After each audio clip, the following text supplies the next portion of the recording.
Humiliated and cornered in a dark alley, she was moments from utter ruin, forced to pay a debt not her own. Then a black car screeched, and a stranger stepped out, unleashing pure, terrifying violence. He wasn't just saving her. The ruthless billionaire had just claimed her, publicly declaring her his future wife before 100 cameras. But what price would she pay for being owned by a man who would burn the world for her? The scent of aged parchment and beeswax polish was usually Alara Vance's only comfort, a fragile shield against the suffocating reality of her life. But today, even the familiar aroma of Thorne and Company auction house felt tainted, metallic, and sharp like the taste of fear in her mouth. She moved through the hushed, cavernous gallery, her sensible shoes making barely a whisper on the gleaming marble floors. Sunlight, fractured by tall, arched windows, sliced through the dust motes dancing in the air, illuminating priceless artifacts yet leaving Alara herself in perpetual shadow.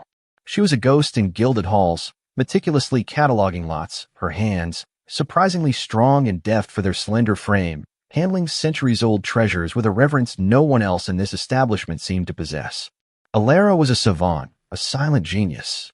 She could discern the whisper of an authentic brushstroke beneath layers of grime, hear the silent story a chipped corner told. Her eyes, usually downcast, held an acuity for art history that few masters could rival. Yet here, she was merely an intern, a glorified assistant, her talents ruthlessly exploited by Mr. Julian Thorne. He was a man whose expensive suit seemed sewn from arrogance, whose smile never quite reached his cold, calculating eyes. Thorne called her diligent, a word that tasted like ash on her tongue, knowing it masked his true intention, to keep her invisible, pliable, and utterly dependent. "Miss Vance, are you quite finished admiring your reflection in the Caravaggio?" Thorne's voice, smooth as aged whiskey but with an acidic undertone, cut through the quiet. He stood in the archway of his immaculate office, a silhouette against the city skyline, hands clasped behind his back in a pose of casual authority. Alara flinched, her cheeks instantly burning. She hadn't been admiring anything. She'd been meticulously examining the minute cracks in the canvas, identifying a hidden signature she suspected. "Almost, Mr. Thorne. I believe I've found something of note regarding its provenance," she began, her voice usually soft, now trembling slightly with suppressed excitement and apprehension. Thorne merely waved a dismissive hand, a diamond cufflink flashing. "Leave it. It's hardly significant for the current valuation. Focus on the inventory for the Volkov auction. Every detail must be perfect. Unlike some other aspects." His gaze flicked pointedly to her simple, slightly worn dress, then back to the file in her hands. The implication hung heavy in the air. "You are not perfect. You are not enough." Alara's stomach twisted. She knew the game. Thorne never outright insulted her appearance, but his veiled remarks, his constant comparisons to the other glamorous staff, chipped away at her already fragile self-esteem. She was not like the sleek, sharp-edged women who glided through these halls, draped in designer fabrics and confidence. Her curves, her quiet demeanor, her earnestness, they were all perceived as weaknesses, proof of her unworthiness in this cutthroat world. The crushing weight of her family's debt was a physical burden she carried every waking moment. It was a phantom limb, constantly aching, constantly reminding her of their precarious existence. Her parents, kind but naive, had fallen victim to Thorne's predatory lending schemes years ago, believing his promises of investment returns. Now, the interest alone consumed every spare penny Alara earned from her paltry intern wages and the clandestine restoration projects she took on after hours. Sometimes, she would work until her fingers cramped, the faint smell of turpentine clinging to her hair, her only solace the silent beauty of the art she painstakingly brought back to life. But the numbers never seemed to shrink. The abyss only deepened. Thorne knew this. He exploited it. "Your father called again this morning," he continued, his voice softer now, almost empathetic, which always made Alara's hackles rise. "Concerned about the next installment. A rather substantial one, as you know." He paused, allowing the terror to bloom in her chest. "Perhaps, if you were more accommodating with certain clients, Miss Vance, these burdens could be lessened." Her breath hitched. The thinly veiled threats were becoming less veiled by the day. He wasn't just talking about extra work. He was talking about arrangements, about parading her in front of his wealthy, lecherous associates, hinting at a path she would never walk. The thought sent a shiver of revulsion down her spine, a silent scream trapped in her throat. She imagined his leering clients, their eyes assessing her as if she were another object on the auction block, and a wave of nausea washed over her. "I will find a way, Mr. Thorne," she managed, her voice barely a whisper. She avoided his gaze, focusing instead on the pristine sheen of his mahogany desk, the sharp angles of the silver pen holder. She felt a profound sense of despair, a gnawing certainty that she was utterly alone in this fight. Who would ever choose her, a quiet, curvaceous girl burdened by debt, when the world clamored for perfection? She remembered overhearing whispers from other interns, "Alara's so sweet, but so plain, or she'll never make it in this industry, she just doesn't have it." They didn't know it wasn't about talent or dedication for her, but survival. The crushing weight of those words, those silent judgments, reinforced her deeply ingrained belief that she was fundamentally unworthy, easily overlooked, easily dismissed. As she turned to leave his office, the heavy door felt like a gate to her prison, clanging shut on any hope of escape. Her hand trembled, clutching the file tighter, the sharp edges digging into her palm. The Volkov auction. The name echoed in her mind. It was the biggest event of the year, a showcase of the world's most discerning collectors, the perfect stage for Thorne's grandest manipulations. And for her, it felt like the precipice of an even deeper abyss. She knew, with a certainty that chilled her to the bone, that the upcoming auction would either break her completely or some impossible, unseen force would have to intervene. But who? And why? The clink of champagne glasses, the murmur of polished voices, the silent judgment of 1,000 unseen eyes. The auction approached, a storm on the horizon, threatening to engulf her entirely. She had no idea that a pair of dark, predatory eyes already watched her from the shadows, eyes belonging to a man who saw not what was broken, but what was priceless. The air in the grand ballroom of the Volkov charity auction shimmered with the heat of anticipation and the glint of crystal chandeliers. The symphony of hushed murmurs, polite laughter, and the soft clink of champagne flutes created a delicate, expensive hum. Alara, dressed in her best, a simple dark navy dress that still felt too plain against the dazzling gowns and tailored suits, clutched a sheaf of meticulously prepared notes, her heart thrumming a nervous rhythm against her ribs. This was the night of the Caravaggio sketch, her quiet triumph. She had poured weeks, months of her soul into verifying its authenticity, tracing its lost lineage, feeling a profound connection to the forgotten master. Pride, a rare and fragile bloom, unfurled within her. Mr. Thorne, resplendent in a bespoke tuxedo, strode onto the elevated platform, his smile wider and more disingenuous than usual. The spotlight found him, bathing him in a theatrical glow. Alara stood slightly to the side, a diligent shadow, ready to provide any obscure detail about the artwork. She inhaled the heady scent of expensive perfume and old money, feeling a familiar pang of being utterly out of place. "And now, ladies and gentlemen," Thorne's voice boomed, rich and theatrical, "we come to the undisputed jewel of this evening's collection. A piece I am immensely proud to present, a newly authenticated preliminary sketch by the unparalleled Caravaggio." A ripple of excitement went through the crowd. Alara felt a surge of professional satisfaction, a momentary triumph that belonged solely to her. This was her work, her quiet dedication, finally given its moment in the sun. Then Thorne's gaze, sharp and predatory, cut through the applause and landed on her. His smile thinned imperceptibly. However, he continued, his tone suddenly laced with a fabricated gravity. "It seems a rather unfortunate oversight has occurred." He turned fully to Alara, his voice dropping, carrying just enough to reach the front rows. "Miss Vance, my apologies, but it appears the critical provenance documents, the ones you were solely responsible for organizing, are missing." Alara's breath hitched. Her carefully constructed world splintered. "Missing," she whispered, her mind racing. "But Mr. Thorne, I double-checked them myself, just this morning.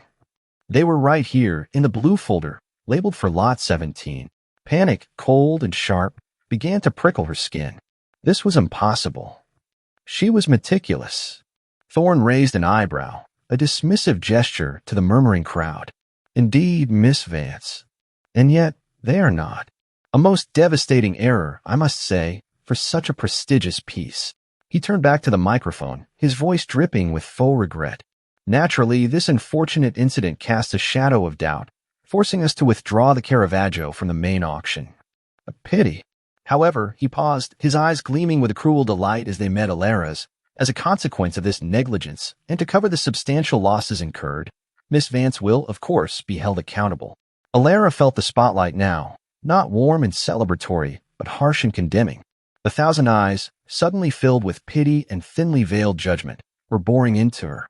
Her cheeks burned with a humiliated flush. She could feel the whispers, like venomous insects, crawling over her skin. The intern. How careless. Thorne always finds someone to blame. Therefore, Thorne announced, his voice regaining its theatrical flourish, Miss Vance will now be given the opportunity to rectify her mistake. We have here a rather charming, if less significant, piece from the ancillary collection.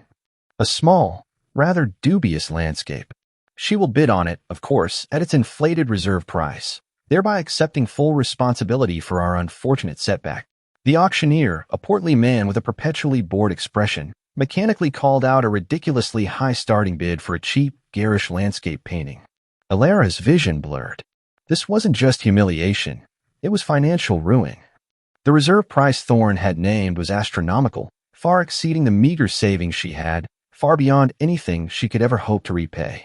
Her family's debt, already a crushing burden, would now spiral into an inescapable abyss. Her knees felt weak. She imagined herself signing away her life, her future, everything, for a worthless piece of canvas, all because Thorne wanted to punish her, to break her. A choked gasp escaped her lips, but no sound came out. She was trapped, a terrified animal caught in a snare, exposed and helpless before a ravenous crowd. The auctioneer cleared his throat, ready to gavel down the sale. Just then, a voice deep and resonant cut through the oppressive silence. It was not a shout, but a calm, authoritative declaration that commanded immediate attention, silencing every murmur, every clink of glass. No. The word hung in the air, heavy and absolute. All heads turned, including Thorne's, his smug expression replaced by a flicker of irritation. Alara, dazed, followed their gaze. Dante Volkov emerged from the shadows near the back of the room, a stark, imposing figure. He moved with the quiet power of a predator, his tailored black suit seeming to absorb the light. His dark eyes, like polished obsidian, swept over the scene, dismissing Thorne with a mere glance, before settling on Alara. They held a strange, unnerving intensity, a deep, unwavering focus that made her skin prickle. He was devastatingly handsome, dangerous, and utterly captivating. The Caravaggio sketch, Dante stated, his voice carrying effortlessly, will be mine, and the entire lot associated with it. He paused, his gaze hardening as it pierced Thorne, including the alleged forgery, for a sum that will clear all outstanding debts owed by Thorne and company employees. His lips curved into a faint, chilling smile that promised both power and retribution. A collective gasp swept through the room. Thorne's face went pale. The auctioneer stared, speechless. Alara felt a jolt of shock, so profound it stole her breath. He was buying everything, clearing all employee debts. This was unprecedented. Impossible. Dante took a slow, deliberate step forward, his eyes still locked on Alara, ignoring the stunned reactions around him. And furthermore, he added, his voice dropping to a silken, possessive murmur, loud enough for her and the hushed room to hear, I'll be taking Miss Vance as part of the acquisition. She is, after all, invaluable to the collection. Alara's world tilted. One moment, she was drowning in shame and impending ruin. The next, she was a piece of property, a prize claimed by a powerful, enigmatic billionaire. The feeling was a complex cocktail of indignity, terror, and a terrifying, exhilarating rush of relief. She was saved, undeniably. But what did it mean to be acquired by a man like Dante Volkov? Was this a rescue, or merely a different kind of gilded cage? Her gaze met his across the crowded room, and in his dark, unreadable eyes, she saw not pity, but a simmering, possessive fire. The transition from the grimy reality of Thorne and company to Dante Volkov's world was jarring, a dizzying leap from shadow into blinding opulence. One moment, Alara was standing humiliated in a packed auction hall. The next, a silent, imposing bodyguard in a dark suit was ushering her out, his presence a solid, unyielding wall between her and the stunned murmurs of the crowd. She barely registered the swift, seamless ride in a tinted luxury SUV, the scent of supple leather and a faint, masculine cologne, eerily similar to Dante's, clinging to the air. Her mind was a whirlwind of shock and disbelief. Acquisition. That was the word he had used. She was an acquisition. A piece of art, perhaps, or a valuable commodity. Not a person. The penthouse, when they arrived, was breathtaking in its scale and pristine severity. It occupied the entire top floor of a gleaming skyscraper, a glass and steel marvel that seemed to float above the dizzying expanse of Manhattan. The air inside was cool, subtly scented with something clean and woody, utterly devoid of the dust an old paper she was accustomed to. Floor-to-ceiling windows offered a panoramic vista that made her stomach clench with both awe and a strange vertigo. The city, a sprawling tapestry of glittering lights and endless motion, stretched out beneath them, vibrant and indifferent. Here, high above it all, she felt both utterly insignificant and terrifyingly exposed. Dante was already there, leaning against a sleek, minimalist counter in a kitchen that looked more like a gallery installation than a place for cooking. He held a crystal tumbler, the amber liquid within swirling slowly. He had changed from his auction suit into a dark cashmere sweater that emphasized the formidable breadth of his shoulders. His presence dominated the vast open-plan space, making the extravagant furnishings, a colossal marble dining table, abstract art pieces that seemed to hum with silent energy, a plush, dove-gray sofa spanning an entire wall, recede into mere backdrop. Miss Vance. His voice, deep and smooth as polished stone, cut through the cavernous silence. It wasn't a question, but an acknowledgement, subtle claim. Alara's hands, still clutching the small, worn handbag that contained her meager life's possessions, trembled faintly. She felt a profound sense of helplessness, like a bird suddenly caged in an impossibly grand aviary. Mr. Volkov, she managed, her voice a reedy whisper in the immense space. I don't understand. What exactly did you mean by acquisition? The question felt foolish even as she asked it, naive and utterly out of place. He took a slow sip of his drink, his dark eyes never leaving hers. They were unsettling, intelligent, missing nothing. Precisely what I said. Thorne & Company no longer holds any claim over your services or your family's debts. That situation has been rectified. You are now in my employ. He paused, his gaze dropping to her trembling hands, then back to her face. As my personal art curator. A personal art curator. The words, usually a dream, now felt like a decree. A very specific kind of servitude. Relief, potent and dizzying, washed over her as the weight of her family's debt lifted, a sudden, miraculous lightness in her chest. But it was immediately replaced by a chilling realization. Thorne's insidious grip was gone, yes, but she was now held by a hand infinitely stronger, infinitely more powerful. This was not freedom. It was merely a transfer of ownership. Your employ, Alara repeated, the taste of the word foreign and bitter. Under what terms? She looked around the apartment, her eyes wide. This was not just wealth. This was an empire, distilled into architectural form. The sheer scale of it, the quiet hum of unseen technology, the impeccable, almost sterile perfection, spoke of absolute control. Dante set his glass down with a soft click that echoed unnervingly. He walked towards her, each step deliberate, unhurried, yet radiating an undeniable power that made her instinctively want to retreat. He stopped a few feet away, close enough for her to catch the faint, intoxicating scent of his cologne, cedar and something darkly spicy, expensive and utterly masculine. My terms are simple, Miss Vance. You will live here. You will work on my collection. Your family's financial needs will be met unconditionally. You will have access to whatever resources you require for your work. In return, his voice dropped, becoming a low, possessive murmur that seemed to wrap around her. You will follow my instructions. You will not leave this penthouse without my express permission. You will not communicate with Thorne or anyone associated with him. And you will understand that your time, your talents, and indeed your presence are now solely mine. The words were a silken noose, tightening almost imperceptibly. Her heart hammered against her ribs, a frantic bird trapped within her chest. Not leave this penthouse. Sole la imine. This was the golden cage. Pristine, luxurious, safe, but a cage nonetheless. She was no longer burdened by debt, but she was now bound by an unspoken contract, by the sheer, formidable will of Dante Volkov. I don't understand why, she whispered, her gaze lifting to meet his. Her mind raced, grappling with the impossible logic of the situation. Why her? Quiet, un remarquable intern. What could she possibly offer a man who seemingly had everything? Dante's expression remained unreadable, but a faint, almost imperceptible flicker in his dark eyes suggested something deeper, something she couldn't quite decipher. You are a rare talent, Miss Vance, and I have a discerning eye for what is truly valuable. Unlike some others, the implied jab at Thorne was clear. He tilted his head slightly. Do you believe you are not worth what I paid? The question caught her off guard. She had never considered her own worth in such terms, always seeing herself as a burden, a problem. It's not. It's not about worth. It's about a choice.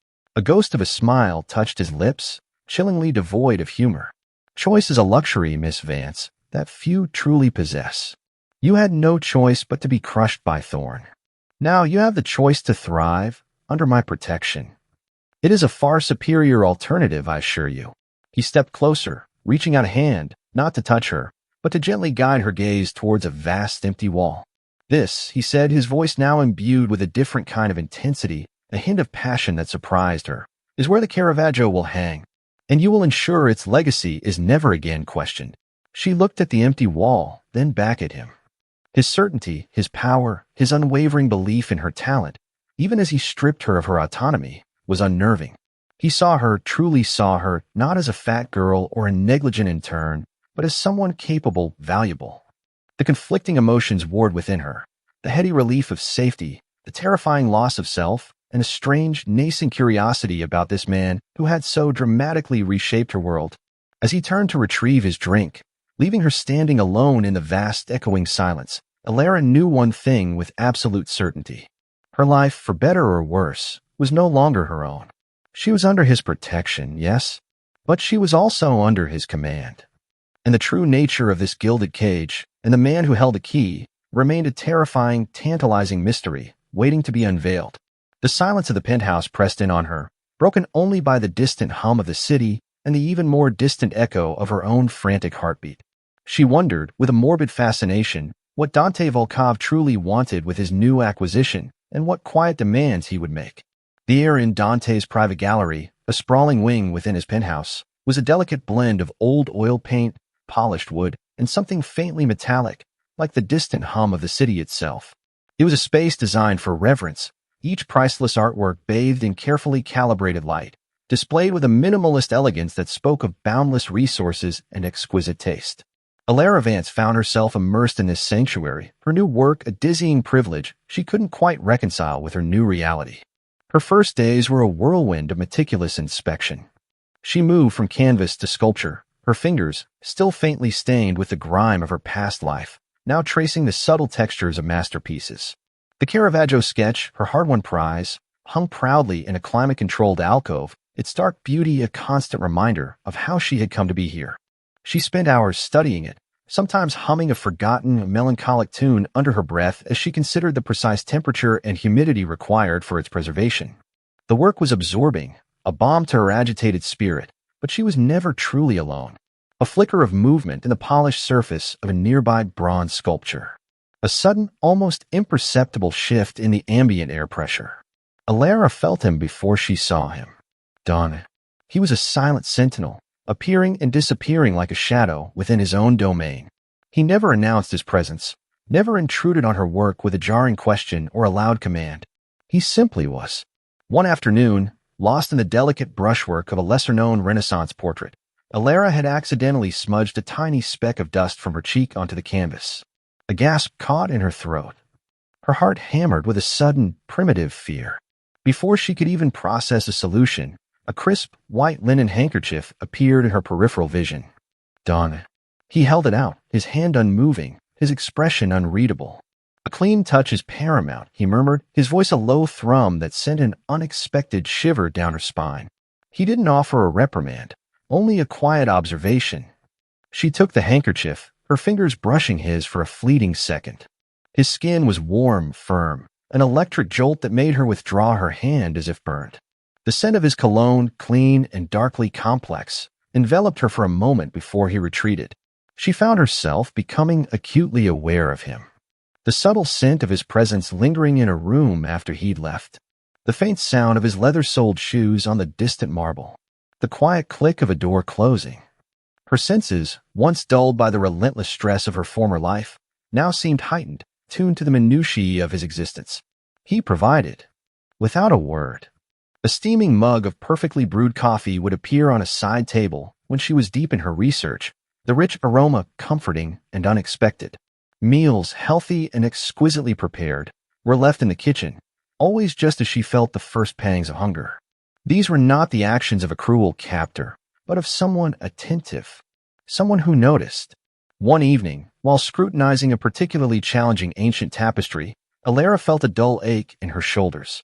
She stretched, arching her back, letting out a soft sigh. A few minutes later, she found a plush, ergonomic chair subtly placed near her workstation, its luxurious leather inviting. He hadn't said anything.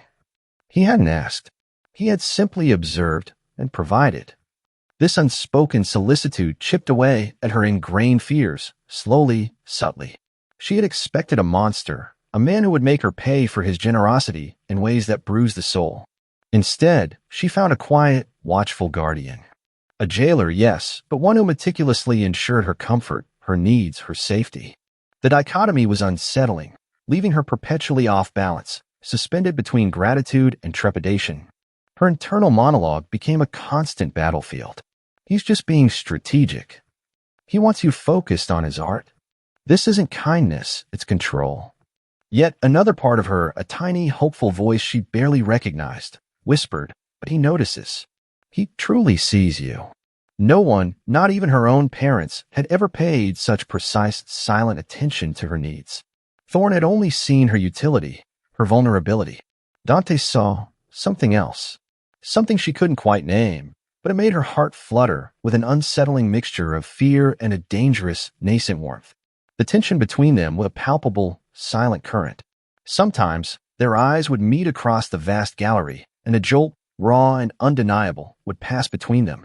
His gaze was intense, analytical, yet held an undercurrent of something deeper, something possessive that made her skin tingle. She would quickly look away, her cheeks burning, her pulse accelerating.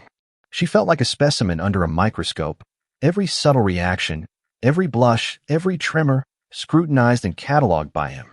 One afternoon, Alara was on a rolling ladder, attempting to reach a high shelf for a rare volume on iconography. She stretched, her fingers just grazing the leather-bound spine, when the ladder wobbled. A small gasp escaped her. Before she could lose her balance, a strong, warm hand clamped around her waist, steadying her instantly. Don. His presence behind her was sudden, overwhelming. The heat of his body radiated through her thin dress. His other hand went to the ladder, securing it. Careful, his voice rumbled, dangerously close to her ear. The word was simple, yet charged with a possessive concern that stole her breath. She could feel his chest against her back, the faint, intoxicating scent of him filling her nostrils. Her entire body stiffened, a mixture of fear and an unfamiliar, thrilling sensation flooding her. She was acutely aware of the hard planes of his chest, the controlled power of his grip on her. For a dizzying moment, she forgot how to breathe, how to move, how to exist outside of the space between them. He held her there for a beat too long, his presence a silent declaration. Then, slowly, almost reluctantly, he loosened his grip. She descended the ladder, her legs feeling like jelly, her cheeks flaming. She couldn't meet his gaze. "Thank you," she whispered, the words barely audible. He simply nodded, his eyes, dark and knowing, boring into her. He saw her blush. He saw her trembling hands. And he said nothing, yet his silence spoke volumes, confirming the undeniable, dangerous chemistry that had ignited between them. Alara retreated, her heart pounding a frantic rhythm. She was beginning to understand that Dante Volkov was not a simple villain, nor a simple savior. He was something far more complex, far more dangerous, and utterly, terrifyingly captivating. He was an enigma, and she, unknowingly, was falling deeper into his spell. The Caravaggio sketch, her hard-won accomplishment, now seemed like a mere backdrop to the intricate, dangerous dance unfolding between her and the man who owned it. A dance she was now, inexplicably, starting to crave. The quiet hum of the penthouse usually offered a peculiar kind of serenity, a stark contrast to the chaotic world below. But a discordant note had begun to infiltrate its pristine calm. Alara felt it first as a prickle of unease, a subtle shift in the air, like a distant storm gathering. She found herself subconsciously checking her phone more often, though she had limited outside contact, a gnawing premonition tightening in her chest. Then it started. Small, insidious whispers seeping through the meticulously filtered layers of Dante's world. One afternoon, while reviewing a digital archive, a pop-up ad flashed across her screen, a grainy, unflattering photograph of her taken years ago, next to a headline that insinuated Thorne and company as former maid accused of illicit dealings. The article was quickly dismissed by the system, vanishing before she could properly read it, but the image and the accusation seared themselves into her mind. Shame, hot and sickening, rushed through her veins. Or he was striking back. Her stomach clenched into a hard knot. It wasn't just about her, but her parents. Thorne had explicitly threatened to hurt them if she did comply. Her heart pounded, a frantic drum against her ribs. She was safe, yes, cocooned in Dante's impregnable fortress, but her family was still out there, vulnerable.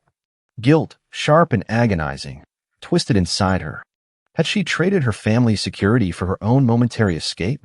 She tried to project an air of calm, bending over a delicate tapestry, her hands meticulously smoothing a frayed edge. But her fingers trembled, and her concentration splintered. Every sound, every shadow, felt like a potential harbinger of doom. The fear for her parents, a raw primal terror, was a cold knot in her gut. She pictured her ailing mother, her kind, naive father, caught in Thorne's vindictive web. The very thought made her nauseous. Dante appeared silently, as always, in the doorway of the gallery. He held a tablet, his eyes scanning its surface, but Alara felt his gaze flick to her, sharp and knowing. He didn't say anything, but the intense scrutiny in his dark eyes told her he was aware of her distress, perhaps even the cause of it. She flushed, feeling exposed, like a fragile specimen under his formidable lens. She hated feeling like a problem, a liability in his meticulously ordered world. Later that evening, the tension in Alara became unbearable. She couldn't eat, couldn't focus. She felt Dante's presence in the immense apartment, a quiet, watchful force. Finally, she gathered her courage, finding him in his study, a vast room with walls lined with antique books and a single, formidable desk. He was on the phone, his voice a low, terse murmur in Russian. Unacceptable. Contain it. And the source, eliminate. The word eliminate hung in the air, cold and definitive. Alara froze in the doorway, her blood running cold. She didn't understand the language, but the tone, the hard set of his jaw, the ruthless glint in his eyes, spoke volumes. He was a man of power, yes, but also a man of danger. The realization sent a shiver through her, a mixture of fear and a strange, dark admiration. This was the true face of Dante Volkov, the man who moved silently, decisively, brutally to protect what was his. And she, for now, was his. The next morning, the digital noise about Thorne's accusations had vanished as abruptly as it appeared. The articles, the images, the insidious rumors, they were gone, wiped from the internet as if they had never existed. It was as if Dante had simply waved a hand and erased an inconvenient truth. The sheer efficiency, the absolute command he wielded, was both terrifying and incredibly reassuring. Then came the phone call. Her mother. Alara snatched her phone, her hand shaking. Alara Kanyu, her mother's voice, usually laced with worry, was now filled with a bewildered relief. Something incredible happened. That terrible man, Mr. Thorne, he suddenly agreed to forgive our debt. Completely. And he even sent a sum for damages. Your father and I, we don't understand how, but... Her mother's voice trailed off, too stunned to form coherent sentences. Alara's eyes widened. Thorne, forgive a debt? And damages? That wasn't Thorne. That was Dante. He hadn't just shielded her. He had actively intervened, subtly, effectively, decisively, to erase her past burdens. A wave of profound relief washed over her, so potent it almost buckled her knees. Her parents were safe. She hadn't brought ruin upon them.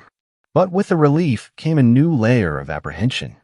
This level of power, this unspoken control, was breathtaking. Dante hadn't told her, hadn't asked. He had simply acted, moving unseen, unheard, to dismantle the threat. She felt a surge of gratitude, hot and potent, for his silent protection. He was a wall, an impenetrable shield against the ugly realities of her old life. Yet part of her, the fiercely independent spirit she had always clung to, recoiled. What was the cost of such absolute security? To be so completely known, so utterly owned, that her protector could anticipate her fears and resolve them before she even fully articulated them. As Alara walked into the gallery later that day, Dante was already there, examining a bronze bust with an air of detached concentration. He didn't look up immediately, but she felt his awareness of her. Mr. Volkov, she began, her voice still a little shaky. My mother called. About Thorn. He finally lifted his gaze, his dark eyes meeting hers, holding a glint of something unreadable, satisfaction, perhaps, or a quiet understanding. The problem, he said, his voice calm, has been neutralized. Permanently. He didn't elaborate. He didn't need to. His tone was absolute, a promise and a warning. Thorn, she knew, would no longer be a threat to her or her family. Dante had ensured it. Alara stared at him, complex cocktail of emotion swirling within her. He had saved her, truly saved her, in a way she never thought possible. But his methods, his silent dominion, hinted at a world far more dangerous and consuming than she could have ever imagined. She was safe, yes, but her world had shrunk, entirely encompassed by his formidable shadow. The relief was intoxicating, the safety absolute. But as the echo of Dante's permanently lingered in the air, a new, unsettling question began to form in Alara's mind. What had happened if she or anyone ever tried to step outside the bounds of his fierce, undeniable protection?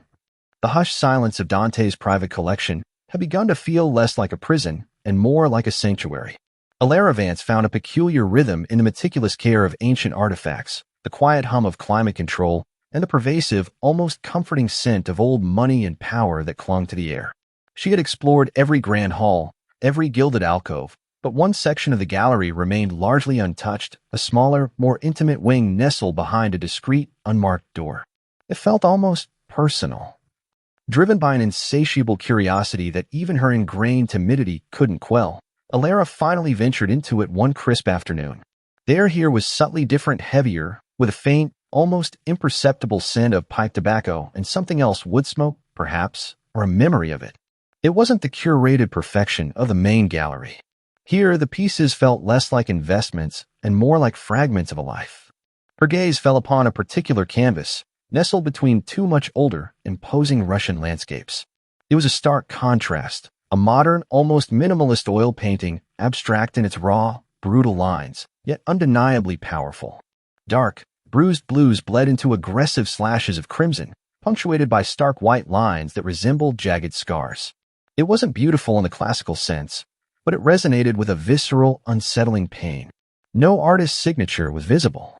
Alara found herself rooted to the spot, drawn in by its raw honesty. She traced the lines with her eyes, feeling the intense, almost suffocating emotion emanating from the canvas. It wasn't just paint. It was a scream, a silent testament to a deep, unhealed wound. This wasn't something acquired for status. This was profoundly personal. She ran her fingers lightly over the textured paint, a shiver running down her arm. The cold, unyielding surface seemed to pulse with a hidden history. An interesting choice for this collection, Alara murmured to herself, forgetting for a moment that she was never truly alone. The painting spoke of loss, of fury, of a battle fought and barely survived. It felt intensely masculine, yet also desperately vulnerable. A shadow fell over her. Donna. He stood silently behind her, his presence, as always, both startling and strangely anticipated. He didn't speak, didn't comment, just watched her, his dark eyes fixed on her profile, then on the painting. The air in the small gallery thickened, charged with an unspoken tension. It's unlike anything else here, Alara finally said, her voice soft, tentative. She turned slightly, meeting his gaze. For once, his eyes held something beyond their usual inscrutable power. A flicker of something raw, something guarded, yet intensely vulnerable. It feels like a memory. A very painful one. Dante's jaw tightened, almost imperceptibly. He didn't confirm, didn't deny. He simply continued to stare at the painting, a muscle ticking in his temple.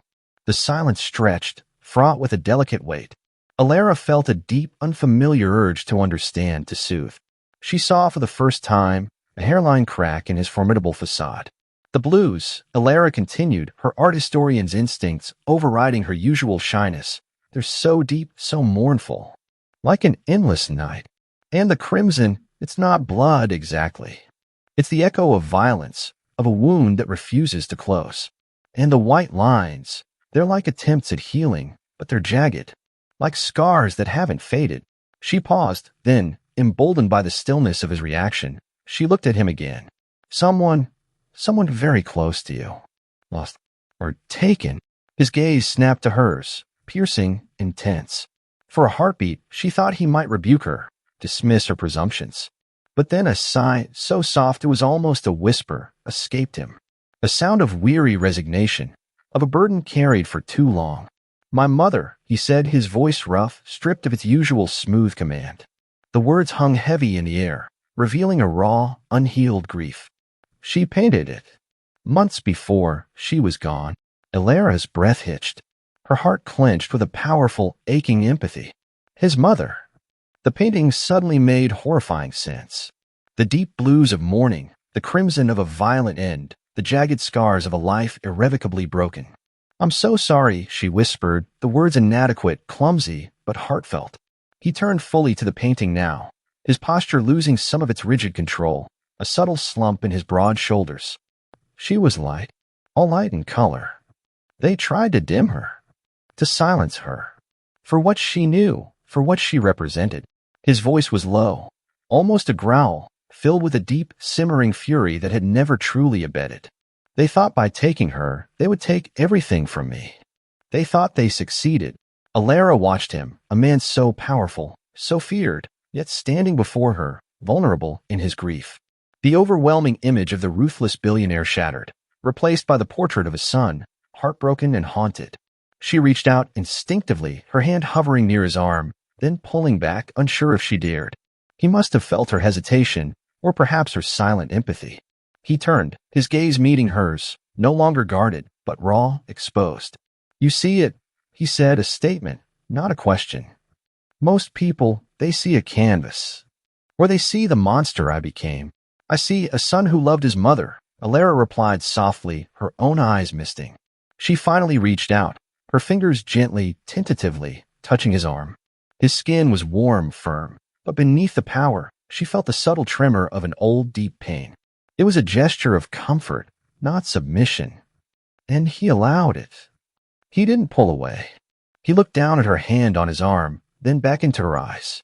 The silence that followed was different now, infused with a profound understanding, a shared sorrow that transcended their disparate worlds.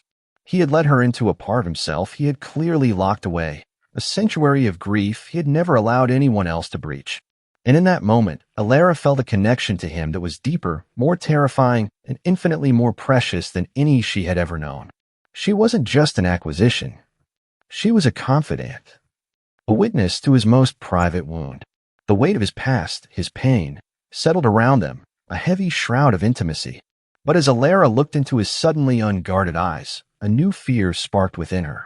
What dark secrets still lay buried in the billionaire's heart, and what dangerous demands would they make on the woman who now held them? The delicate illusion of safety, painstakingly built within the gilded cage of Dante Volkov's penthouse, shattered with the brutal force of a hammer blow. After Thorne's initial feeble attempt to sow discord had been so effortlessly neutralized by Dante, Ilara had allowed a fragile tendril of hope to unfurl within her. The shared moment in the gallery, the raw vulnerability in Dante's eyes, the aching empathy that had connected them, it had all whispered of a future where she might truly belong, where her existence wasn't a burden but a reason. That foolish hope, however, withered and died with the arrival of a package. It wasn't addressed to her, but to Dante, delivered by a solemn-faced courier and left on the sleek marble table in the entryway. Ilara, heading to the gallery with a rare first-edition art book, noticed the discreet logo of New York Confidential magazine on the glossy cover. A prickle of unease, cold and sharp, traced its way up her spine. Dante rarely received physical mail, preferring digital, and New York Confidential was infamous for its scandalous exposes on the city's elite. Her fingers trembled as she reached for it, her curiosity warring with a sudden, debilitating fear.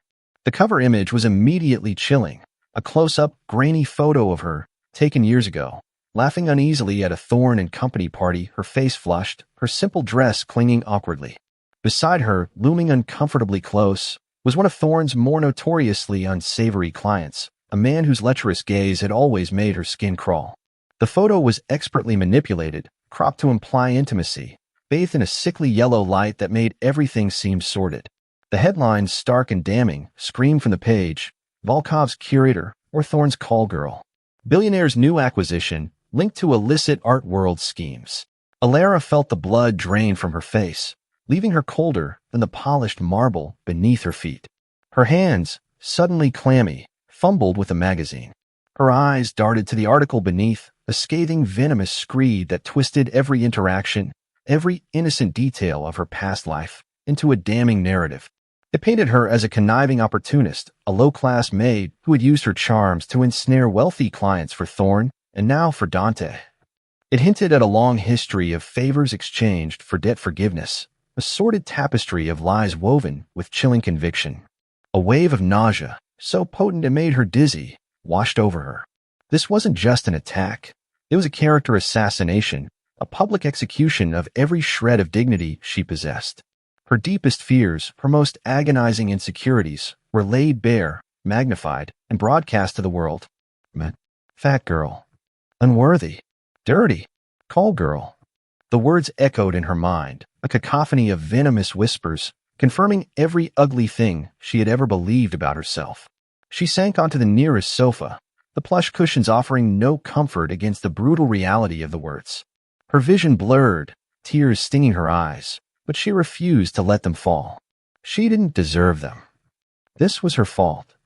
Her very existence, her inability to truly disappear, was now a blight on Dante's meticulously crafted reputation. He was a man who moved in circles of power, whose name commanded respect or fear.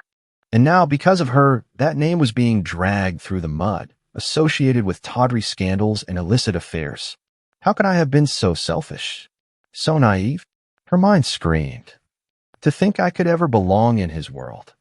To think he could ever truly see me as anything more than a rescued stray, a temporary fascination. I am not a prize, I am a poison. The raw, aching wound of betrayal was compounded by a profound, suffocating guilt. She had glimpsed his pain, his vulnerability, and in return, she had brought this shame upon him. He had opened a crack in his armor, and she, unknowingly, had let the enemy in. The memory of Thorne's chilling threats, his veiled propositions, twisted in her gut. He had done exactly what he promised, not by harming her physically, but by destroying her publicly, by turning her into the very thing she most feared, a tool for others' malice. And she had allowed it simply by existing, by being connected to Dante. Her hands trembled uncontrollably as she looked at her reflection in the glass coffee table, a distorted, pale face, eyes wide with horror, a stranger staring back at her. This woman, this call girl, could not be Mrs. Volkov. She could not stand beside a man like Dante, a man of such immaculate power and ruthless integrity, and taint his name, his legacy. It was an impossible, unacceptable burden. A decision, stark and painful, solidified in her mind. She had to leave. She had to disappear. Not for her own sake, but for his. She had to make herself invisible again, not just to the world, but to Dante. It was the only way to repay his kindness, to spare him further shame. This misguided act of sacrifice, born of overwhelming guilt and crushed self-esteem, felt like the only honorable path left to her. With trembling fingers, she found a notepad and a pen in Dante's study, the same desk where he had once shared the story of his mother. The irony was a bitter taste in her mouth. Her hand shook so violently, the elegant script she usually produced was barely legible. Dante, she wrote, her heart aching with every stroke. I am so deeply sorry. For everything. I never meant to bring this shame upon you. You saved me, and in return, I have only brought you ruin. I cannot be this burden. I cannot be the reason your name is slandered. I don't belong in your world, and I never should have allowed myself to believe otherwise. Please understand. This is for the best. For you. Thank you for making me feel, for a fleeting moment, that I might be worthy. I wish you peace. Alara. She folded the note carefully, her fingers lingering on the thick, expensive paper. It was a final farewell, the severing of the fragile ties that had begun to bind them. She placed it conspicuously on his pillow, a silent testament to her desperate, self-sacrificing flight. Then, moving with a desperate haste, Alara grabbed the small duffel bag she had arrived with. A few changes of clothes, her art supplies, a worn paperback novel, the meager remnants of her former life. She moved silently through the vast, empty penthouse, each step echoing the finality of her decision. The cool, clean air now felt stifling, the luxurious space a suffocating reminder of what she was abandoning. She clutched the strap of her bag so tightly her knuckles ached. The elevator ride down felt interminable, each floor a descent into the cold, indifferent reality of the city. As the doors hissed open onto the opulent lobby, she saw the ever-present security guards. She tried to make herself small, invisible, hoping her hasty departure wouldn't be questioned, praying they wouldn't alert Dante. She walked with a desperate urgency, her head down, her heart pounding a frantic drum against her ribs. The cold, late afternoon air hit her with a physical shock as she stepped out onto the busy Manhattan sidewalk. The city, usually a symphony of sounds and sights, was now a blur of indifferent faces, blaring taxis, and the harsh glare of neon signs. She pulled her thin coat tighter around her, suddenly feeling incredibly vulnerable, utterly alone. She didn't know where she was going, only that she had to leave, to run, to disappear back into the shadows from which Dante had so dramatically pulled her. She was a ghost again, a wisp of smoke fading into the vast, uncaring anonymity of the metropolis. She clutched her bag, a few dollars in her pocket, feeling impossibly meager. Her feet, suddenly aching, carried her forward, away from the glittering tower that had briefly offered her a glimpse of a different life. Away from Dante. But as she rounded the corner onto a less crowded side street, a dark sedan, too sleek, too silent, too out of place for this gritty neighborhood, began to slow beside her, its tinted window sliding down with a slow, ominous hum. A shiver of primal fear, colder than the city air, traced its way down her spine. The anonymous city had promised anonymity, but it was a cruel lie. She wasn't alone, and the price of her misguided escape was about to be far higher than she could ever have imagined. The note lay crushed in Dante Volkov's fist, the expensive paper a brittle mockery of Alara's desperate, fragile hope. Her elegant script, usually so meticulous, was uneven, betraying the tremor in her hand, the raw agony in her soul. I cannot be this burden. I don't belong in your world. He read it again, his jaw clenching so hard he thought he might shatter his own teeth. Burden? Shame? A cold, terrifying fury, unlike anything he had felt since his mother's death, began to simmer beneath his carefully controlled exterior. Thorne's disgusting article, still on the table, felt like a personal insult, a deliberate assault on something Dante had, inexplicably, begun to cherish. He barked into his comms, his voice the low, dangerous growl that cut through the silence of the penthouse. Locate Miss Vance. No. Every unit. Every camera. Every contact. 3 blocks radius. Then wider. She left on foot. Find her, Marco. Find her, or I will turn this city inside out myself. His command was absolute, his rage a tangible force that vibrated through the air. The vast network of his empire, usually reserved for tracking threats to his business, was now mobilized for one purpose: to find his invisible artist, his quiet curator, the woman who mistakenly believed she was saving him by abandoning herself. Alara's world had dissolved into a cold, wet blur. The relentless drizzle of the late afternoon had intensified into a cold, unforgiving rain, soaking through her thin coat, chilling her to the bone. Each frantic step on the slick, unforgiving pavement was a desperate plea for anonymity, a desperate attempt to outrun the shame that clung to her like a second skin. She pulled her coat tighter, hugging herself, as if she could physically shrink, disappear, become the invisible girl she had always tried to be. Her small bag, containing the paltry remnants of her old life, felt impossibly heavy, yet achingly empty. She didn't know where she was going, only that it had to be away. Away from the penthouse, away from the glittering, dangerous world of Dante Volkov, away from the devastating headlines that had branded her whore. She pushed through the indifferent crowds, the noise of the city a dull roar in her ears, her breath coming in ragged gasps. Her chest ached with a profound, suffocating sorrow. She had seen the truth in Dante's eyes, the pain of his past, and she had responded by bringing him ruin. The thought was a searing brand on her soul. A dark sedan, too sleek, too quiet, too out of place for the grimy backstreet she had instinctively chosen, began to creep alongside her. Alara's heart seized in her chest. A primal instinct screamed run. She didn't look, didn't acknowledge, just sped up, her worn shoes slapping against the wet concrete. Then a man's voice, oily and mocking, slithered from the passenger window. Well, well, well. Look what we have here. Little Miss Vance, playing hooky from her billionaire daddy. Alara froze. Thorne. No. Thorne's men. Her blood ran cold, turning to ice in her veins. She felt the panic, raw and debilitating, flood her system. They had found her. In less than an hour. She was so insignificant, yet somehow still a pawn. She wheeled around and bolted down a narrow alleyway, a desperate, futile attempt to escape. But the rain-slicked bricks offered no refuge. A hand, strong and brutal, clamped around her arm, yanking her back with bone-jarring force. She cried out, a small, choked sound of terror. Another man, his face the grotesque mask of glee, grabbed her other arm. "Stop fighting, sweetheart." One hissed, his breath hot and foul in her ear. "We just want to have a little chat. Your new boyfriend, Mr. Volkov, is going to be very interested in what we have to say." He pulled out a phone, its camera lens glinting ominously in the dim light. "Smile for the camera, Miss Vance. This is going to be quite the show." Humiliation, stark and absolute, washed over her, colder than the rain plastering her hair to her face. She was trapped, utterly powerless, about to be exposed and disgraced in the most public, brutal way. The fear for herself was immense, but the overriding agony was the thought of Dante. She had tried to protect him, and now she was about to become the instrument of his public downfall.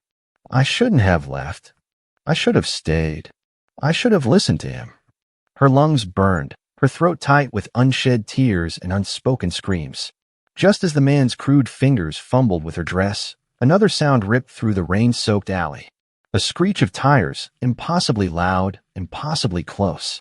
Then the guttural roar of a powerful engine, abruptly silenced by the squeal of burning brakes. The alley mouth was suddenly filled by the menacing bulk of a black armored SUV. The doors flew open. And then Dante. He was a blur of controlled violence, a dark primal force unleashed. He didn't shout. He didn't negotiate. He didn't even glance at her, his entire focus locked on the men who dared to touch what was his. The first thug, still fumbling with his phone, barely had time to react. Dante moved with the terrifying speed of a predator. He slammed the man against the brick wall with a bone-jarring thud that echoed through the narrow alley, a sickening crack following immediately. The thug slumped to the ground, unconscious. The second man, stunned, reached for something in his jacket. Dante's hand, impossibly fast, was already there, a sleek, black pistol pressed against the man's throat. The click of the safety being disengaged was unnervingly loud in the sudden, terrified silence. "Do it." Dante's voice was a low, lethal growl, stripped of all artifice, all control, pure, unadulterated fury. His eyes, fixed on the trembling thug, were like shards of ice. "Give me a reason." The thug froze, his face ashen, his bravado evaporating like mist. The pistol, a cold, hard promise of death, was unmoving. Alara, pressed against the wet brick wall, was a trembling mess, her heart hammering so violently she thought it might explode through her chest. Dante. He was here, like a vengeful god, emerging from the storm. "This is Thorne's block," the thug stammered, his voice thin with terror. "You don't make rules here." A ghost of a smile, chillingly devoid of humor, touched Dante's lips. "I do now." He leaned in, just slightly. "You touch her again, and I won't be this kind." "Do you want me to send Thorne your teeth in a bag and let him guess which one you screamed louder?" The man swallowed hard, his eyes wide with primal fear. He dropped the phone, his hands slowly rising in surrender. Dante didn't wait. He kicked the discarded phone into a puddle, then waved a dismissive hand. "Leave." The thugs, scrambling, half-crawling, stumbled out of the alley, vanishing into the rain. Then silence. Only the steady patter of the rain, the distant hum of traffic, and Alara's ragged, terrified breathing.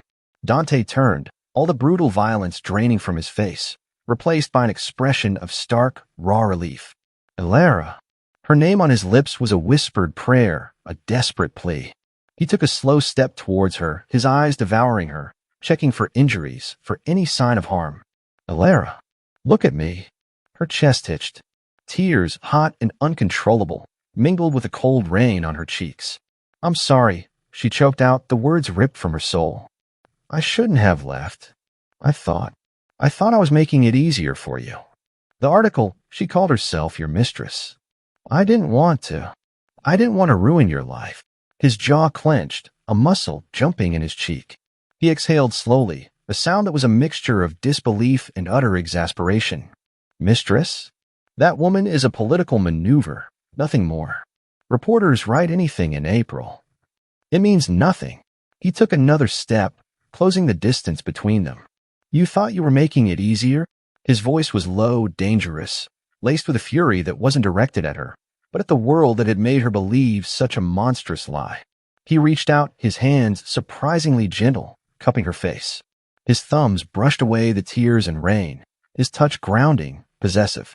You don't run from me, Alara. Not ever. I didn't want to embarrass you, she whispered, her voice barely audible. His eyes, dark and intense, burned into hers. Embarrass me? He almost laughed, harsh, brittle sound.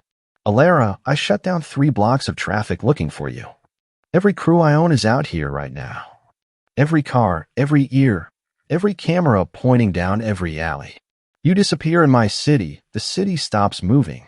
That's the level we're at. You understand me. Her lips parted. Dante, say yes, he demanded, his voice quiet, unyielding. Yes, she whispered, her head falling forward against his chest, her hands clutching the front of his soaked suit jacket. She could feel the rapid, powerful beat of his heart against her ear, the warmth of his body seeping into her cold, trembling frame. But there was no time for breath, no time to process the magnitude of his words. Headlights flooded the alley mouth once more. Another car, not his, not Marcos. But this time, it wasn't thugs. Bystanders. Local guys. People with phones out, already recording. Dante, she whispered urgently, her head snapping up, grabbing his sleeve. People are filming. You can't be seen like this with me. It'll make you look weak. They'll say you. He didn't let her finish. Dante Volkov, the ruthless billionaire, the man who guarded his image with an iron fist, looked directly into the phones, directly into the dozens of curious, eager eyes. He reached up, taking her face in both hands, tilting her chin so she was forced to meet his gaze. And then he spoke, his voice steady, lethal, and loud enough for everyone in that alley, for every lens, for every future viewer to hear. Listen to me, he said, his eyes blazing with an unwavering, possessive fire. You are not the intern. You are not a secret. You are not something I hide. He paused, his gaze boring into her soul, making a vow that echoed through the rain, through the alley, through the city itself. You are the woman I am going to marry. Do you understand me? For a second, the entire world seemed to hold its breath. Even the rain seemed to quiet. Alara stopped existing. The world stopped existing. Her voice, when it came, was a choked whisper. Don't say that if you don't mean it. He leaned closer, his forehead almost touching hers, his voice dropping, intimate yet still carrying a declaration for her and for the world. I don't say things I don't mean, Alara. Not ever. Tears, hot and sharp, streamed down her cheeks, mixing with the rain. Dante, she whispered, her throat aching. No one marries a girl like me. He gripped her face, his gaze unflinching, his voice a powerful, undeniable force. Then we're going to prove them all wrong. Her mouth parted. Her knees almost gave out beneath her. He was doing this. For her. In front of everyone. Say it back, he demanded, softer now, for her ears alone. Say you're mine. I can't, she whispered, her chest heaving. Why? Because I'll fall apart if you change your mind. He shook his head once, a decisive, powerful movement. That's not happening. He leaned down, his lips brushing her forehead, his voice a low, possessive growl. You are not leaving me again. You understand. You don't walk out of my house. You don't take one step on these streets without my men on you. You sleep in my wing. You eat at my table. You sit next to me when I sit down from now on. His arms wrapped around her, pulling her against his wet, powerful frame, holding her fiercely, possessively, right there in the middle of a rain-soaked alley, in front of all the cameras, as if she were the only thing that mattered in the entire world. He angled his body, shielding her face from the worst of the camera flashes, taking the exposure himself. That detail, that silent act of protection, even in the midst of his declaration, almost broke her. Say it, Alara, he murmured against her wet hair, his voice thick with emotion. Her breath hitched, a desperate sound. She couldn't form the words. She couldn't. It was too much. The cameras were still flashing, the bystanders still staring, capturing every desperate breath, every silent tear. Her silence hung heavy in the rain, a fragile defiance against his overwhelming claim. But Dante Volkov was not a man who accepted anything less than absolute certainty. and he would not let her go until he had it. The world outside the alley had been a chaotic maelstrom of flashing lights, shouting reporters, and the insistent buzz of live cameras. But the moment Dante had ushered Alara into the back of his armored SUV, the noise had been muffled, the chaos receding into a distant, angry hum. The car's interior was a sanctuary of soft leather and cool, filtered air, a stark contrast to the rain-soaked grime she had just escaped. Marco, grim-faced, drove with an unsettling efficiency, while Dante sat beside Alara, his hand a warm, solid anchor clamped around hers, never once letting go. Alara's body still trembled uncontrollably, a delayed reaction to the terror. Her hair was plastered to her face, mascara streaks painting dark rivulets down her wet cheeks. Her mind replayed the alley scene in a frantic, terrifying loop. The brutal grip of Thorne's men, the glint of the phone camera, Dante's swift, savage violence, and then his voice. "You are the woman I am going to marry." The words echoed in her skull, a powerful, possessive thunderclap that defied all logic, all reason. Back in the penthouse, a team of silent, efficient staff awaited them. A warm, plush towel was pressed into her hands. A hot, steaming cup of herbal tea appeared as if by magic. Dante, his own suit still damp, never left her side, his gaze unwavering, assessing her every subtle tremor. He watched as a kind-faced woman gently guided her towards a luxurious bathroom, where a steaming bath had already been drawn, scented with calming lavender. The hot water was a balm, dissolving the cold dread that had clung to her. She scrubbed at her skin, trying to wash away the lingering sensation of the thug's touch, the metallic tang of fear, the shame of the article. But Dante's words, his defiant declaration in the alley, remained a persistent, impossible melody in her mind. He hadn't just saved her, he had claimed her. Publicly. Irrevocably. When she emerged, wrapped in a soft, oversized bathrobe, Dante was waiting in the adjoining sitting room, a glass of amber liquid in his hand. He had changed into fresh clothes, a simple dark silk shirt that made him seem less like a distant god and more like a man, albeit an incredibly powerful one. The air crackled with a quiet intensity. He sat on the edge of the sofa, leaving ample space, yet his presence filled the room. "Are you warm enough?" he asked, his voice low, his dark eyes searching hers, devoid of the fury that had marked his face in the alley. Alara nodded, unable to speak, her throat still tight with unshed tears. She sank onto the opposite end of the sofa, pulling her knees up to her chest. The safety of the penthouse, the quiet opulence, felt both reassuring and utterly overwhelming. "Thorne," Dante said, his voice now colder, sharper, the brief moment of concern for her replaced by a steely resolve. "His empire is crumbling. That article was his last desperate gasp. His associates are abandoning him. His accounts are being frozen. And several complications have arisen regarding his illicit dealings. Ones the authorities will be very interested in." Alara stared, her eyes wide. Complications? A faint, chilling smile touched Dante's lips. It was a smile utterly devoid of warmth, predator satisfaction. He kept extensive records of his less-than-legal acquisitions, his shell companies, his arrangements, all now in the hands of the appropriate agencies. Consider it a complete dissolution of his operations. Permanently. He will not threaten you or anyone again. The casual ruthlessness of his words sent a shiver down Alara's spine. He hadn't just removed a threat. He had systematically, completely, utterly destroyed his enemy. There was no mercy, no hesitation. The sheer, terrifying power of the man before her was breathtaking.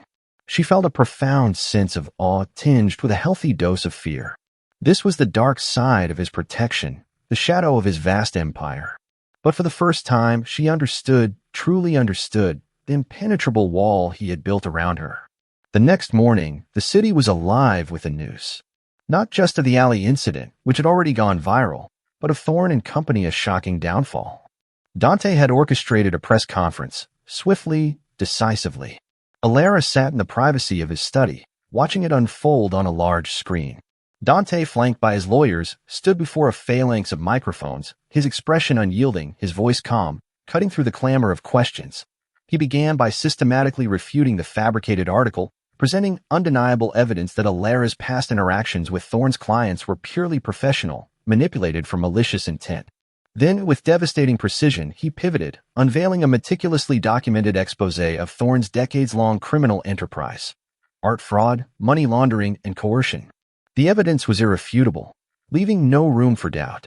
Alara watched, mesmerized, as Thorne's carefully constructed facade crumbled live on national television. His reputation, his freedom, his entire life, reduced to ashes by Dante's cold, calculated exposé.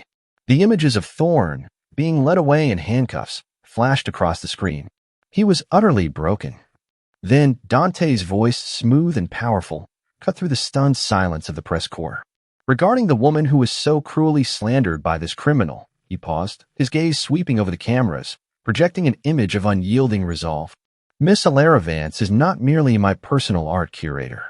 She is an invaluable talent, a woman of impeccable integrity, and a victim of Thorne's malice. And as I stated last night, publicly and unequivocally, she is the woman I intend to marry. A deafening roar erupted from the reporters. Flashbulbs exploded. The world, already reeling from Thorne's spectacular downfall, was now rocked by this shocking, unequivocal declaration from one of the city's most powerful and elusive figures. Alara gasped, her hand flying to her mouth. He had said it again, in front of the entire world. The words, once a desperate plea in the rain, were now a formal, undeniable pronouncement. Tears welled in her eyes, not of fear, but of an overwhelming, dizzying mix of relief, vindication, and a profound, terrifying hope. She was no longer Thorne's victim, no longer a maid, no longer invisible. She was Dante Volkov, the fiancé. The sheer audacity, the unwavering confidence of his claim, sent a shiver of thrill through her. He hadn't just cleared her name, he had elevated her, publicly, irrevocably, to a position she had never even dared to dream of. The weight of the shame, the self-loathing, began to recede, replaced by a strange, exhilarating lightness. She was safe. Her family was safe.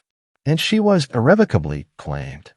As the press conference concluded, Dante's eyes, even on screen, seemed to find hers, a silent, powerful connection across the miles. He had done what he promised. He had protected her, rescued her, and obliterated her enemies. Now, the weight of his claim settled heavily, yet wonderfully, upon her. The golden cage had transformed into a fortress, and inside, she was no longer a frightened bird, but a woman standing on the precipice of an unimaginable future. The world knew her name now, and her place. But the true meaning of being Mrs. Volkov, of being irrevocably bound to a man of such intense power and dark devotion, remained a tantalizing, terrifying mystery, waiting for the final, unbreakable vow. The soft glow of hundreds of meticulously placed candles bathed Dante's penthouse in a warm, ethereal light, a stark contrast to the harsh glare of the city's recent headlines. Tonight was not another press conference, not another battle waged against a fallen enemy. Tonight was a celebration, a carefully curated gathering of Dante's inner circle, a handful of trusted family members, and a few selected, discreet media outlets. Alara, dressed in a gown of midnight blue silk that shimmered with every hesitant movement, felt a profound sense of unreality. Her heart, once a frantic bird in her chest, now beat with a steady, hopeful rhythm. The shame, the self-doubt, still lingered at the edges of her consciousness, but they were no longer suffocating. Dante had, with ruthless precision and undeniable love, carved out a space for her where those shadows could not reach. She stood by the floor-to-ceiling windows, looking out at the glittering tapestry of Manhattan. The city no longer felt indifferent. It felt like a silent witness to her impossible fairy tale. She touched the simple, elegant diamond pendant Dante had given her that morning, not ostentatious, but a symbol of his quiet claim. Dante appeared beside her, his presence a comforting weight in the vast room. He wore a perfectly tailored dark suit, his gaze sweeping over her, possessive and approving. He offered her crystal flute of champagne, the bubbles effervescing softly. Ready Mojer Radost, he murmured, his voice a low, intimate rumble. My joy. The Russian endearment, whispered only to her, sent a shiver of warmth through her. She met his gaze, a shy smile, touching her lips. As I'll ever be, Mr. Volkov. He inclined his head, a hint of his rare, genuine smile playing on his lips. Soon, just Dante. Or something else entirely. He led her to the center of the spacious living area, where a small, intimate circle had gathered. Marco, his loyal second, stood with a solemn expression, alongside a stern-looking older woman Alara vaguely recognized as Dante's aunt, a formidable matriarch. The quiet hum of conversation died down, replaced by a respectful silence. All eyes were on them. Dante took Alara's hand, his thumb brushing over her knuckles, a silent reassurance. His touch was firm, grounding. He turned to the assembled guests, his voice, usually reserved for commands and negotiations, now infused with a deep, resonant sincerity. Many of you know Alara Vance as my esteemed art curator, a woman of extraordinary talent. Some, unfortunately, have come to know her through the vicious lies of a desperate man. His gaze hardened for a fleeting moment, a brief, chilling reminder of Thorne's demise. Tonight she stands here, not as an acquisition, not as an employee, and certainly not as a victim. He turned fully to Alara, his dark eyes burning with an intense, unwavering devotion that took her breath away. He reached into his inner jacket pocket, pulling out a small, ornate velvet box. Alara's heart began to hammer, a frantic anticipation seizing her. This was it, the moment of his final, ultimate claim. He opened the box. Nestled within, on a bed of dark silk, lay a ring. It wasn't a dazzling diamond solitaire, not the kind she might have imagined a billionaire offering. It was an antique sapphire, deep and luminous, surrounded by delicate filigree work in aged gold, clearly a piece of profound history, an heirloom. It was beautiful, unique, and utterly captivating. It was priceless. This, Dante said, his voice dropping to a low, possessive murmur that seemed to wrap around her, belonged to my grandmother. She was a woman of fierce spirit, unyielding loyalty, and a love that redefined her world. A woman, much like you, Alara, who was underestimated, yet held the strength of an entire empire within her. He looked into her eyes, his gaze locking with hers, stripping away all pretense, all artifice. You walked into my kitchen, shattered my carefully constructed rules, and broke every wall I built to keep people away. You made me see a world I'd forgotten. You are not my weakness, Mojaziria, my dawn. You are my reason. He took her left hand, his fingers strong and warm against hers, and slowly, deliberately, slid the sapphire ring onto her finger. It settled perfectly, a heavy, cold promise against her skin. Alara Vance, he declared, his voice ringing with a power that filled the room, a public proclamation for all to hear.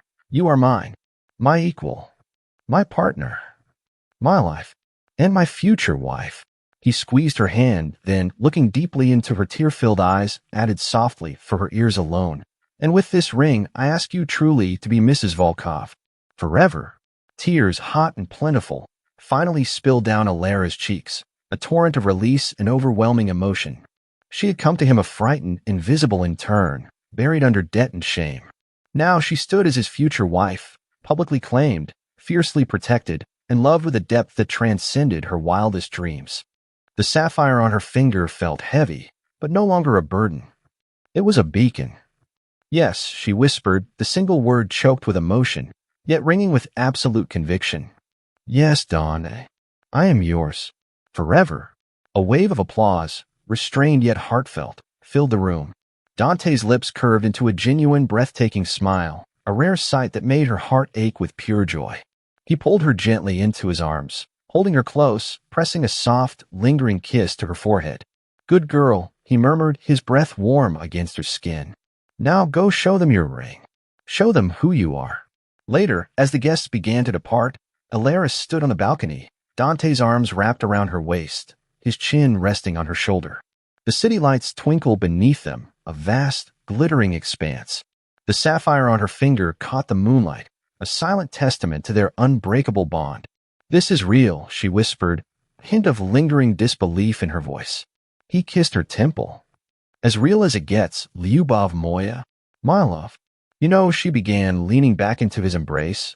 When I first came here, I thought you'd fire me for just being myself, for not fitting in. He chuckled, a rich, deep sound that vibrated through her. You didn't just not fit in, Alara. You broke every rule I made to keep people out. You dismantled my carefully constructed walls, brick by brick, with your quiet strength and your unwavering heart. He turned her gently in his arms, his eyes gleaming with a possessive tenderness. And in doing so, you didn't just save yourself. You saved me. From a life of shadows, from a heart I thought was forever lost. She reached up, her fingers tracing the faint scar at his jawline, a silent acknowledgement of the battles he had fought, the past he carried. Then I suppose, she whispered, her eyes shining with newfound confidence and boundless love, we're finally even. He smiled, a full, breathtaking smile that reached his dark eyes, illuminating them with a profound, possessive joy. Correct, Mrs. Volkov. No one marries a quietly defiant, impossibly talented intern burdened by debt. No one except me. And now the entire world knows it. He lowered his head, his lips finding hers in a slow, deep, utterly consuming kiss. A kiss that promised forever, that sealed their fate, that affirmed her place not just in his life, but in his very soul. The city hummed on, a world that had once ignored her, now forced to acknowledge her, the priceless bride, forever claimed by her billionaire. Sometimes, the world tries to brand us with labels, to define our worth by our wounds or our past burdens. Alara's journey reminds us that true value isn't found in what society dictates, but in the unwavering gaze of someone who sees beyond the superficial, recognizing the priceless art within your soul. Your history of pain doesn't define your capacity for love or your inherent worth. You are not a burden, you are a reason. If this story resonated deeply, if it reminded you that fierce love can heal the deepest scars, then you found your community. Join us. Hit the like button, subscribe for more tales of profound connection, and share in the comments what makes you truly priceless.